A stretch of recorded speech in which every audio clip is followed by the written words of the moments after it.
Salut à tous et bienvenue à Santé et Développement. Du 20 au 25 novembre dernier, le directeur du bureau régional pour l'Afrique de l'Ouest et du centre de l'UNFPA, M. Benoît Kalaza, a effectué une visite officielle au Tchad pour le lancement régional du rapport sur l'état de la population mondiale 2014. Lors de son séjour, Santé et Développement a eu à discuter avec lui de la question stratégique de l'investissement dans les jeunes pour exploiter le dividende démographique et avoir des idées claires sur ce concept. Le dividende démographique, si on veut simplifier le terme, on pourrait peut-être nous rapprocher de nos amis banquiers et financiers. Quand on parle de dividende, on voit le terme bonus ou tirer profit. Alors, quand maintenant vous voulez rapprocher ça avec les jeunes, ici, il faut voir le nombre de jeunes, la qualité de ces jeunes et l'utilisation de ces jeunes. C'est-à-dire que c'est quand vous avez investi de l'argent, vous placez de l'argent qui produit des petits, si vous voulez, des bénéfices, des intérêts, et que vous utilisez maintenant ces intérêts pour vous fructifier. Alors, pour remettre dans le contexte de la population, on dit nous avons en Afrique une population jeune, majoritairement jeune, dans laquelle il faut investir. Alors, cet investissement ne commence pas quand les enfants ont 14, 10 ans ou plus, c'est dès la naissance. Dès la naissance, il faut déjà une bonne nutrition. Dès la naissance, il faut que les enfants survivent. Il faut les vaccinations. Et après, il faudra mettre à l'école ces enfants. Et à un moment donné, il faudra faire des choix stratégiques dans les filières d'investissement pour l'utilisation future dans des emplois productifs des pays et donc pour la création des richesses qui vont amener ces pays à se développer. Si vous voulez, à passer dans le cas de beaucoup de nos États ici, des pays les moins avancés aux pays à revenus intermédiaires pour être des pays développés. C'est peut-être assez long, mais c'est pour simplifier, pour dire peut-être deux messages clés. Que les dividendes, il faut d'abord créer les conditions des dividendes démographiques qui partent, n'est-ce pas, des investissements nécessaires pour créer le capital humain. Et après, il faut utiliser, n'est-ce pas, ce capital humain pour récolter les fruits. Et donc, pour récolter ces fruits-là, vous avez maintenant la création des emplois, l'accès au crédit, mais aussi toute l'infrastructure de bonne gouvernance pour assurer que la richesse qui est créée est retournée dans les circuits de production du pays, de redistribution et d'amélioration des conditions de vie. Donc, ce n'est pas quelque chose d'automatique. Je pense que c'est le premier message qu'il faut envoyer. Pour exploiter le dividende par rapport aux jeunes, au niveau de notre pays, il est nécessaire de créer les conditions de la transition démographique. Le cas du Tchad, c'est le cas de la plupart des pays du Sahel. Qu'est-ce qui se passe? C'est que vous avez une structure par âge où il y a des hommes et des femmes, où il y a des gens qui travaillent et des gens qui ne travaillent pas. Mais dans la dynamique de la population, il y a de la progression. Donc, les âges se poussent les uns les autres, donc vous évoluez. Mais si le flux de ceux qui rentrent continue toujours à être grand, donc les investissements à créer le capital humain sont toujours aussi importants qu'il y a beaucoup ou peu de ressources qui restent pour la création de richesses. Donc ce que nous disons, d'après toutes les analyses dans le cas du Tchad et d'autres pays de l'Afrique subsaharienne, c'est de dire, créons d'abord les conditions de la transition démographique. Créons les conditions qui feront qu'il y aura suffisamment de ressources pour créer des ressources humaines de qualité. Qu'est-ce que l'on veut dire? Une maman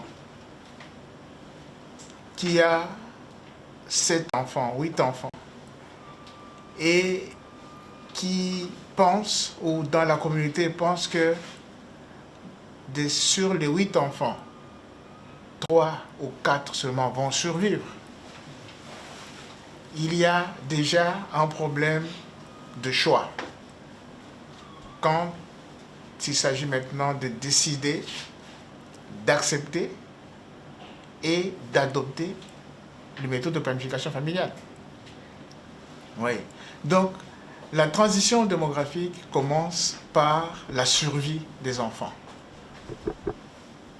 Donc, il faut déjà amener que les systèmes de santé primaires soient efficaces. Et je pense que le gouvernement du Tchad est déjà en train de travailler dans ce sens-là. Il faut que la jeune fille soit suffisamment autonomisée. Qu'est-ce que cela veut dire? Il faut envoyer les jeunes filles à l'école, et le plus longtemps possible à l'école.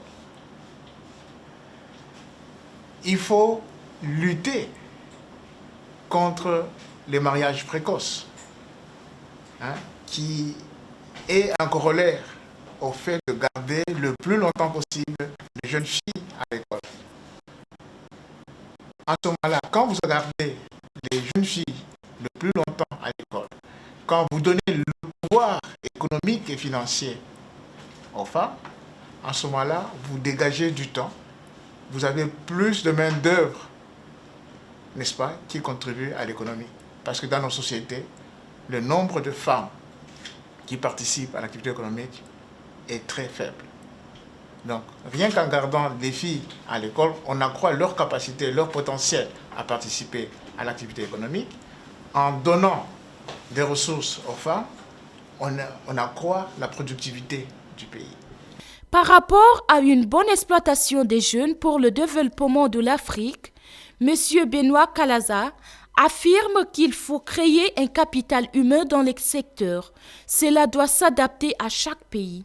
Aujourd'hui, il ne suffit pas de parler des dividendes démographiques.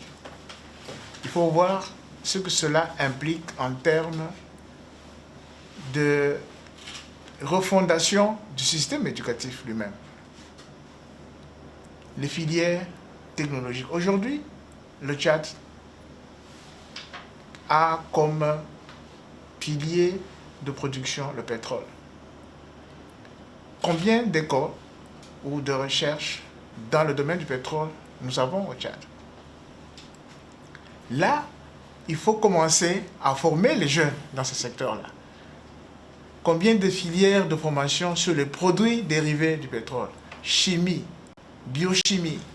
Donc, c'est comme ça qu'il faut commencer à penser dividende démographique. C'est créer du capital humain, pas n'importe quel capital humain, mais capital dans les secteurs qui vont être utilisés et utiles au pays. Donc, c'est un peu les plans que nous avions par le passé faisaient des plans génériques pour les jeunes.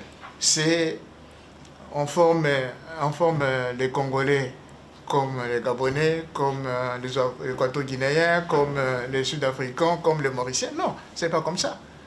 Oui, les systèmes doivent s'adapter au contexte de chaque pays et selon les plans d'émergence que nos pays sont en train de définir. Je pense que c'est cette adaptation et cette évolution qu'il faut inclure, n'est-ce pas, dans le contexte de la possibilité pour le pays de récolter les fruits des dividendes démographiques. L'exploitation de la population jeune en île Maurice est un exemple réussi qui montre que si les investissements sont faits au profit des jeunes, le développement du pays ne se fait pas attendre. Plus près de nous, vous pouvez prendre le cas de Maurice. Vous savez qu'à Maurice, dans la fin des années 60, ils avaient le niveau de fécondité que nous avons ici, dans les pays du Sahel. Mais en adoptant ou en mettant au centre du développement le planning familial, ils ont pu baisser de moitié et moins. Ils sont à 2 enfants par femme, mais ils ont créé un système éducatif très fort, efficace. L'autonomisation de la jeune fille ou des femmes est assez évident, visible. Et aujourd'hui, Maurice est bien un pays émergent. Et là, on peut dire que cette émergence-là montre que ce soit dans le secteur du sucre, parce que qui était la base de l'économie mauricienne, on a vu l'économie qui a viré vers les nouvelles technologies. Et la formation a suivi. Donc on était dans l'agriculture, dans la pêche. Maintenant, on voit Maurice qui est complètement dans les textiles, dans les nouvelles technologies et aujourd'hui dans la recherche de la comment vous appelez encore, bioéconomie, l'économie verte. Donc voilà une économie. Évidemment, on va me dire en termes d'échelle que Maurice, c'est moins de 2 millions d'habitants, le Tchad, c'est 12 millions, la RDC, c'est 80 millions. Mais toujours est-il que ce modèle-là marche et peut marcher. En Afrique du Sud, cette transition est en train de se faire. Il y a des problèmes qui se posent, mais c'est des problèmes qui appartiennent à des faits historiques structurels. Mais on voit déjà que les systèmes de formation, l'investissement dans les jeunes se fait dans le sens de pouvoir capitaliser sur le nombre, sur la qualité et sur des filières porteuses en termes d'économie et mettre en place les systèmes de gouvernance qu'il faut. L'UNFPA accompagne le gouvernement dans les secteurs de la santé, de l'éducation et de la question du genre. Il se préoccupe du bien-être des populations. Satisfait du résultat des actions de l'UNFPA dans plusieurs pays, le directeur régional exhorte tous les bureaux de l'UNFPA à s'investir davantage auprès du gouvernement pour un développement meilleur. Quand vous prenez l'autonomisation de la jeune fille et des femmes, qu'est-ce qui empêche certaines communautés, certains pays à ce que les filles restent à l'école? Les mariages précoces. Les mariages précoces, c'est quoi? C'est la violence faite à la jeune fille, aux femmes. Nous travaillons là-dedans. Et nous avons inscrit ça comme un des piliers d'un programme opérationnel du dividende démographique. L'autonomisation des femmes en général. Qu'est-ce qui empêche cela et qu'est-ce qui bloque cela dans beaucoup de communautés? C'est l'inégalité de genre. Ça, c'est un domaine dans lequel nous travaillons. Nous disons, investissons dans l'autonomisation de la jeune fille et des femmes comme un pilier majeur avec un volet de plaidoyer. C'est ce que nous faisons. Quand vous avez fait ça, à travers l'éducation, y compris maintenant, l'éducation en matière de sexualité, c'est-à-dire donner l'information sur les risques de grossesse précoce, sur les risques de maladies sexuellement transmissibles, sur les risques du VIH/SIDA, on renforce la capacité de la personne, de la jeune fille, à ne pas aller dans ces comportements à risque. Donc on protège la fille et on lui donne plus de chances de rester à l'école et de devenir un capital pour ce pays. Maintenant, quand cela est fait, nous venons maintenant et automatiquement, ces jeunes filles, ces jeunes femmes vont demander des services, n'est-ce pas, de santé de la reproduction. Parce qu'une jeune femme qui a été à l'université, qui sort ingénieur et qui doit aller travailler dans l'industrie pétrolière de Mondou, par elle-même, elle va se dire, je ne veux pas avoir des enfants chaque année. Vous comprenez? Elle va comprendre les risques d'avoir des grossesses rapprochées. Donc, elle va chercher des services de santé de la reproduction de qualité. Et là, nous sommes en plein, n'est-ce pas, dans le mandat de UNFPA. Maintenant, étant dans l'universalité, dans l'égalité telle que l'agenda du développement au-delà de 2015 nous dit, nous nous disons que cet accès aux services de qualité de santé de la reproduction ne doit pas être concentré seulement dans certaines zones des pays, dans les centres urbains. Il faut que cela se fasse jusque dans les communautés rurales les plus reculées, étant donné que nos pays sont encore en majorité rurale. Donc nous sommes justement pour des services déconcentrés. La formation et la disponibilité des sages-femmes au niveau le plus éloigné des capitales. C'est ce que nous faisons. C'est au cœur de notre travail. Et une fois que cela est fait, nous investissons aussi, n'est-ce pas, dans la production des données pour pouvoir démontrer et donner les outils aux gouvernants pour les moyens des investissements dont ils ont fait, pour qu'ils puissent aller devant les populations et dire voici ce que nous avons fait de l'argent du pays.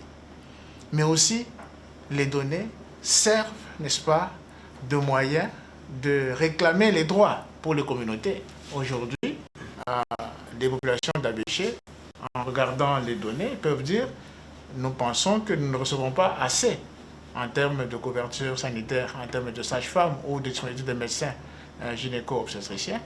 Les gens de Mondou ou du lac peuvent... Voilà un peu comment nous travaillons. Donc, nos investissements dans les pays, nous disons, oui, nous travaillons dans le domaine de la santé, oui, nous travaillons dans les interventions humanitaires, mais cela dans un cadre de développement. Ce que nous faisons, c'est de l'investissement pour le développement du capital dans les pays, pour aider les pays à aller vers le futur qu'ils veulent pour leur population. Le dividende démographique ne peut se réaliser dans les pays africains sans l'élaboration de certaines stratégies. Ce que vous êtes en train de faire en étude, déjà populariser les types d'intervention qu'il faut. Il n'y a pas une seule intervention. Il n'y a pas d'intervention magique et il n'y a pas d'intervention de court terme. C'est penser moyen à long terme. Mais en se disant, pour définir ce futur-là, il faut agir aujourd'hui. Et il faut agir dans le domaine que nous avons discuté jusque-là. Multisectoriel, aujourd'hui, et rien n'est automatique. Après plusieurs rencontres avec les autorités du pays, le directeur régional apprécie les interventions de l'UNFPA au Tchad. Comme je vous l'ai dit, dans mes fonctions passées, j'ai eu à rencontrer le chef de l'État à plusieurs reprises, j'ai eu à rencontrer des délégations ministérielles, j'ai eu à rencontrer des experts de ce pays. Et la confirmation que j'ai eue, c'est que nous sommes en train, en partenariat avec le gouvernement, d'aider à avoir les ressources humaines qu'il faut, nécessaires, dans le domaine de la santé maternelle, dans le domaine de recouvrement de dignité pour les femmes atteintes de fistules, dans le domaine de la disponibilisation des données fiables et à jour. Je pense que c'est des domaines clés pour le futur du Tchad. Et je pense que c'est un domaine dans lequel nous allons continuer les investissements, dans lesquels nous allons continuer à développer des partenariats, comme celui, je le recite encore, de la Banque mondiale, qui vient maintenant et qui reconnaît qu'investir dans le domaine de la santé et de la reproduction, dans le domaine de l'autonomisation de la jeune fille et des femmes, c'est un investissement nécessaire pour un Tchad émergent. Mesdames, Messieurs, c'est la fin de cette émission. Nous comptons vous avoir très nombreux la semaine prochaine pour un autre thème.